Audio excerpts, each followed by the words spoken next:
এই মুহূর্তে ডক্টর ইউনূসের জনপ্রিয়তা শেখ হাসিনার চেয়েও খারাপ। ডক্টর ইউনূসের জনপ্রিয়তার অবস্থা যদি অনেক ভালোই হতো তাহলে দেশের মানুষ নির্বাচন চাইতো না। আওয়ামী লীগ এবং জাতীয় পার্টিকে একটু আলাদা রাখা যায়, তাহলে তাদের ভোটটা তাদের দিকে নেবে। প্রেস সচিবের বক্তব্যটা দেখেছি, তিনি বলছেন জাতীয় পার্টি নির্বাচনে আসতে পারবে, এরকম একটা ইঙ্গিত দিয়েছেন। তো এর পাশাপাশি আওয়ামী লীগের নামটাও বললে আমি খুশি হতাম। আমি নাহিদের একটা বক্তব্য শুনছিলাম বা দেখছিলাম, নিউজ হয়েছে বার্তা বাজারে, সেখানে লিখেছে যে এই গণ অভ্যুত্থান কোনো নির্দিষ্ট দলের বিরুদ্ধে হয়নি এবং কোনো নির্দিষ্ট ব্যক্তির বিরুদ্ধে হয়নি, এটা হয়েছে ফ্যাসিস্ট সংস্কৃতির বিরুদ্ধে। আমি তার এই বোধোদয়ের বিষয়ে তাকে সম্মান জানাই যে এই রকমই আস্তে আস্তে সবার চিন্তা হওয়া উচিত, যে আমরা একটা ফ্যাসিজম ব্যবস্থাপনার বিরুদ্ধে লড়াই করেছি, যে ওই ব্যবস্থাপনা আর ফেরত চাই না। এবং এই ফ্যাসিজম ব্যবস্থাপনা নির্দিষ্ট কোনো দলের ক্যারেক্টার না, যে কোনো ব্যক্তি অতিরিক্ত ক্ষমতা পেলে এই ফ্যাসিজম ক্যারেক্টারে ফিরে আসতে পারে, যে কোনো দলে আসতে পারে। সেইখানে প্রেস সচিবের যে বক্তব্য জাতীয় পার্টি নির্বাচন করতে পারবে, এইটা অনেকের জন্য অস্বস্তির কারণ হবে, বিশেষত যারা জাতীয় পার্টি বা আওয়ামী লীগ নির্বাচনে না আসলে লাভবান হয় নির্বাচনে, তাদের জন্য এটা অখুশির খবর।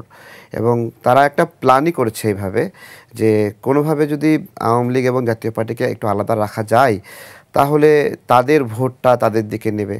এবং এটা একটা ইন্টারন্যাশনাল চিন্তা আছে এরকম, যে অধিকতর ক্ষমতাধর দলকে পরাজিতরা সহযোগিতা করে না বা তাদেরকে ভোট দেয় না বা সাপোর্ট দেয় না, এবং দুর্বলতম একটা অংশকে সে জায়গায় সাপোর্ট দেয়।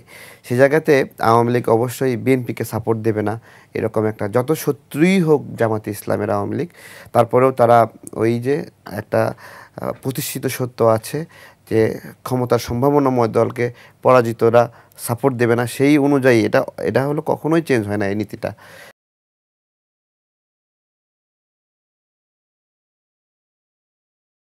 সে অনুযায়ী জামাতকেই সাপোর্ট দেবে ভোটের জন্য, যে ওটা না পেয়ে জামাত পাক তাও ভালো।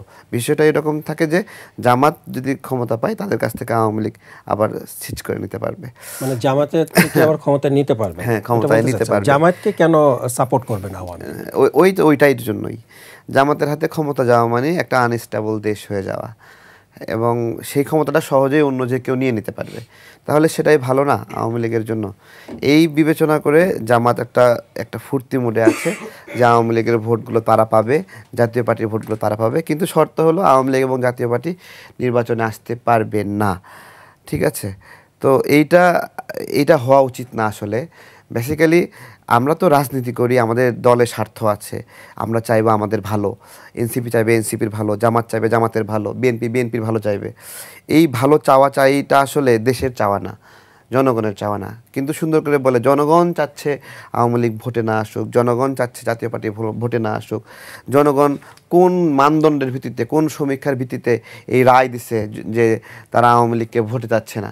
তাহলে এই জনগণের মধ্যে তো আওয়ামী লীগেরও একটা অংশ আছে। আপনি কি সেই অংশ বাদ দিয়ে জনগণের মানদণ্ড নির্ধারণ করছেন?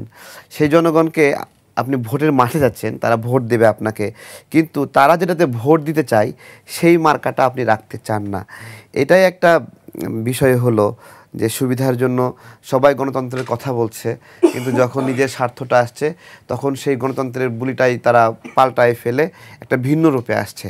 অর্থাৎ যে ফ্যাসিজমের বিরুদ্ধে লড়াই করছে তারা নিজেরাই আবার ফ্যাসিজম ইস্টাবলিশ করার চেষ্টা করছে।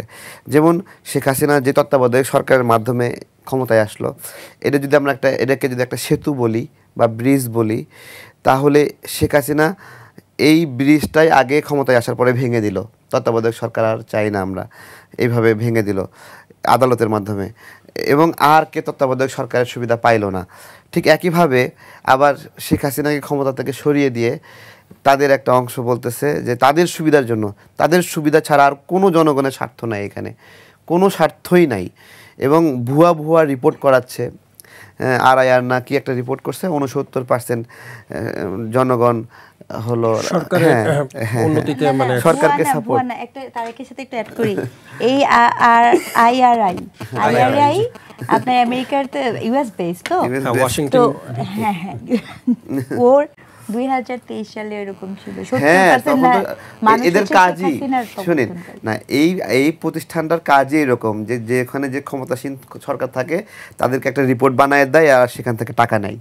ঠিক আছে, ওই তারা বলছে ডক্টর ইউনূসকে 69% সাপোর্ট দিচ্ছে। আমি বলি ডক্টর ইউনূসের জনপ্রিয়তার অবস্থা যদি অনেক ভালোই হতো তাহলে দেশের মানুষ নির্বাচন চাইতো না। ওই যে শুরুতে বলছিল 5 বছর 10 বছর বলছিল, এখন কেউ বলে, এখন কোনো পাগলও বলবে না 10 বছর ক্ষমতায় চায়। মানুষ হাফ ছেড়ে বাঁচতে যাচ্ছে। আন্তর্জাতিকভাবে ব্যবসার একটা রুলস আছে, এই ব্যবসাটার রুলসটা 5 ইয়ার সাইকেলে আপনার হলো 5 বছর ব্যবসা করবে, এরপরে ব্যবসাটাকে স্থগিত রাখবে, আবার দেবে। কিন্তু এই ব্যবসায়ীরা আন্তর্জাতিক পর্যায়ে বা দেশীয় পর্যায়ে বিনিয়োগ, তারা কোনোভাবেই এইরকম আনস্টেবল জায়গায় বিনিয়োগ করবে না যে এই ব্যবসার লাইফ সাইকেল 2 ইয়ার হবে, 1 ইয়ার হবে, 3 ইয়ার হবে, তাই না। তারা 5 বছর পূর্ণ তারা ঝুঁকি নিয়ে একটা নেগোশিয়েট করবে ওই সময় ক্ষমতাসীন দলের সঙ্গে, ক্ষমতাসীন দলের নেতৃবৃন্দের সঙ্গে, এবং এটাকে তারা তাদের ব্যবসাকে তারা সোশ্যালাইজ করবে যে এই স্ট্যাবিলিটির আমাকে গ্যারান্টি দাও, আমি এখানে 100 কোটি টাকা, 200 কোটি টাকা, 1000 কোটি টাকা বিনিয়োগ করতে চাবো। সেই স্টেবল না হওয়া অবস্থায় ডক্টর ইউনূসকে বিশ্বাস করতেছে না ব্যবসার জন্য, ব্যবসায়ীরা বিশ্বাস করে না, ঠিক আছে, সমাজ বিশ্বাস করছে না, কিন্তু রিপোর্ট দিয়ে দিয়েছে 69% অবস্থা। এই মুহূর্তে ডক্টর ইউনূসের জনপ্রিয়তা শেখ হাসিনার চেয়েও কম।